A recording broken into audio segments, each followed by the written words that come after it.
مجلس القيادة الرئاسي يهديكم تحياته وتمنياته لكم بالتوفيق والنجاح، وكما أسلفنا هو يتابعكم لحظة بلحظة ويهتم بقضاياكم.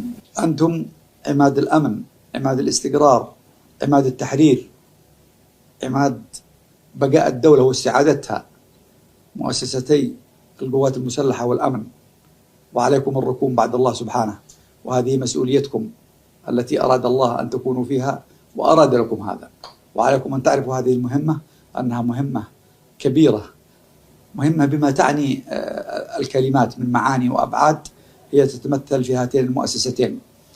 ونحن ندرك ما تعانيه هذه المؤسسات وغيرها من شحة الموارد ومن الضيق في معيشة الناس اليومية وحياتهم اليومية، ندرك هذا تماما وتدرك القيادة، ولكن هذا قدر الله علينا في هذه الظروف. ربما ساقنا هذا الانقلاب الحوثي ساق البلد إلى هذه المآزق الكبيرة التي نعيشها الآن في كل الجوانب وفي كل النواحي. نحن إخوة جميعا، في الأخير لا يتسعنا إلا وطن واحد وبلد واحد، وأنا ما الشيء الذي آمله منكم جميعا ومن وراءكم ومن خلالكم ومن خلال هذه الكلمة أن لا يظل الناس مأسورين بقضايا ونتوءات تحصل في مكان أو آخر. مشكلتنا الرئيسية هي استعادة الدولة اليمنية، مشكلتنا الرئيسية هي في إبعاد الانقلاب الحوثي وما جناه على الشعب اليمني.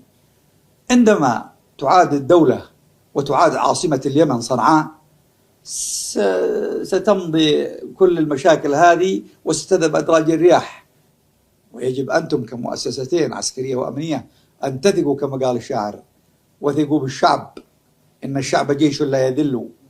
نحن نقول له وبصريح العبارة: ثق أيها الشعب، إن معك رجال من أبنائك، أنت ربيت رجال وهم موجودين وسيحملون المسؤولية بكل جدارة في اتجاه استعادة الأمن والاستقرار واستعادة الدولة وبقاء الشعب حر رافع الرأس، وهذا لن يتم إلا بتضحيات جسيمة رخيصة علينا والله، وأغلى ما نملك رؤوسنا وأرواحنا في سبيل استعادة المجد لشعبنا اليمني. نحن على استعداد بأنفسنا وبكم جميعا ومن وراءكم من الأبطال في أنحاء الجمهورية. أرجو أن لا تنشغلوا مطلقا بالمشاكل التي توجد، هي مشاكل آنية ولها مكانها، ونحن إخوة جميعا رغم ما حصل. لا نظل نتحاسب على الماضي. إن أكثر ما يضر الشعب اليمني الآن مع الأسف أنه يحمل أوزار الماضي ويحملها على ظهره. لابد أن يتخلى. شدوا العزم واستعينوا بالله ولملموا الرأي والصف ووحدوا الكلمة أينما كنتم. كلنا إخوة، منهجنا واحد، ثورتنا سبتمبر وأكتوبر، بلادنا اليمن. وحدوا الصف، وحدوا الوجهة، انشغلوا بالعمل، انشغلوا بتحرير البلاد، انشغلوا بتأهيل وتدريب وتعزيز مواقع الأبطال أينما وجدوا. فلنتجه في هذا الاتجاه، ولتتجه السلطات المحلية في كل مكان لبناء الأوطان، لنري شعبنا أننا على استعداد لبناء الدولة، ولنعطي النموذج في بناء الدولة في كل المجالات. المجال العسكري والأمني يأخذ مداه، وهناك مجالات أخرى: كيف ندير بلدنا، كيف نتعامل، كيف نحافظ عليه، كيف نحافظ على مقدراته. ولنتجه في الاتجاه الصحيح، اتجاه استعادة دولتنا والنهوض بشعبنا ولملمة الصفوف. حتى على سبيل المثال يعني إيجاد الفرقة بين الوحدات العسكرية. إخواننا في الساحل، إخواننا في المنطقة الرابعة، إخواننا في الثانية والأولى، إخواننا في العمالية، إخواننا في درع الوطن، إخوة لكم يا أخوة، يحملون معكم رفاق السلاح، رفاق الدرب. نحن حملة سلاح موحد، نحن لدينا هدف موحد: استعادة الدولة اليمنية. إذا أعيدت الدولة اليمنية لمس الشعب اليمني عزته ولمس كرامته وأمن من بجواره، واستطاع أن يكون عضو فاعل على مستوى المنظومة الدولية. الشعب اليمني ليس في ذمة القوى السياسية ولا في ذمة الأشخاص. أنا أنادي وأناشد الجميع بأن يوجهوا البوصلة في اتجاه استعادة الدولة اليمنية، وفي الحفاظ على الشعب اليمني.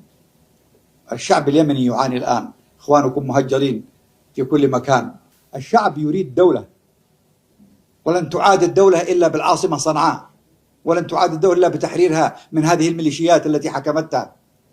ولن تأتينا ملائكة من السماء ولا جن تحرر بلادنا، لن يحرر بلادنا إلا رجالها وأبطالها. وفيكم الخير والكفاءة أنتم، وكلمتي للجميع وليست مخصصة لمنطقة معينة أو لمكان معين. أقول لكم إنما يراد لنا من خلال المسميات، هذولا بني فلان وهذولا بني فلان وهذولا من الجن وهذولا من العفاريت وهذولا من السماء وهذولا من الأرض. هذه كلمات مرفوضة بتسمياتها ومسمياتها، ومن يقولها؟ هكذا يجب أن نقول ويجب أن نكون. ما حصل مع الأسف هو نتاج لتقصير فينا أولا كمجلس قيادة، وأنا أعترف، والتقصير في النخبة، نخبة الوطن بما تعني كلمة. احترامنا وتقديرنا لما يقوم به التحالف من عون ومساندة لهذا البلد، قدم الدماء، قدم الأموال، قدم الغطاء السياسي أمام العالم، وساعدنا في المحافل الدولية في كل مكان. لا ننكر الفضل لأهله، ولا ينكر الفضل إلا ضعيف أو لئيم. لسنا بضعفاء ولا لؤماء، نحن نقول هذا بكل وضوح. أشقاؤكم معكم، وأشقاؤكم يحملون همكم بكل صراحة ووضوح، لا تسمعوا للدعاية، لكنهم يعالجون القضايا كما يهتم بها العاقل منا.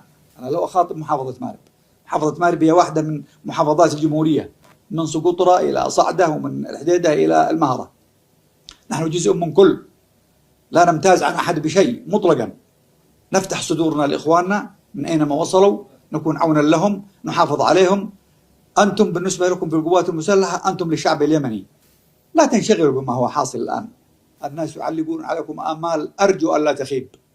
أنتم جند الشعب اليمني، احملوا هذا الأمر بحقه، احملوا هذه الراية، أنتم وإخوانكم من البحر إلى البحر.